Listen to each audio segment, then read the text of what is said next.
Environ les 3/4 de mon temps, j'aime me perdre sur internet. Et c'est donc lors d'une longue session d'auto-perdition que je suis tombé sur une des nombreuses théories sur gna gna gna, pourquoi Harry n'est pas mort à la fin d'Harry Potter. Et vu que le sujet vieillit mal et me saoule un peu, mon attention s'est posée ailleurs. Un truc banal en apparence, mais pas des moindres. Les Horcruxes.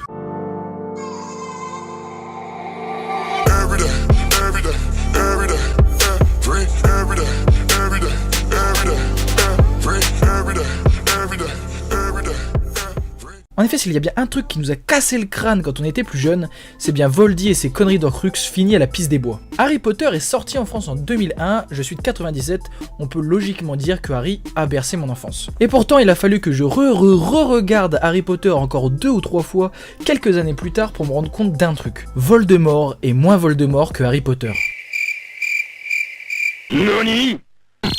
Attendez, avant de rager dans les commentaires, je m'explique. Et pour sa petite piqûre de rappel sur les Horcruxes, comment que c'est que ça marche, et quoi que c'est que ça entraîne. En soi, un Horcrux peut être tout et n'importe quoi, une Marlboro Light sans S, le chausson gauche de ton grand-père, ou même ton grand-père lui-même. À cela, il faut rajouter une condition, un Horcrux ne pourrait être activé que par le sacrifice d'une personne. Une fois le sacrifice effectué, il faudra que le lanceur du sort d'Horcrux scinde son âme en deux pour pouvoir mettre l'autre partie dans son objet qui deviendra alors un Horcrux. Et c'est cette partie qui est intéressante. Et c'est là que certains ont peut-être déjà compris le truc. En effet, Voldemort a donc 7 Horcruxes de lui, plus son propre corps, donc 8 fragments d'âme.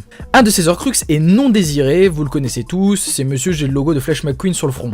Et bien tout basiquement, il suffit de faire un calcul simple pour se rendre compte de mon affirmation, et je vais le faire pour vous, parce que je suis vachement cool comme type. Premier Horcrux en date, le journal de Tom Jedusor. 50% de son âme va dans son journal intime. Second Horcrux, la bague de Gaunt.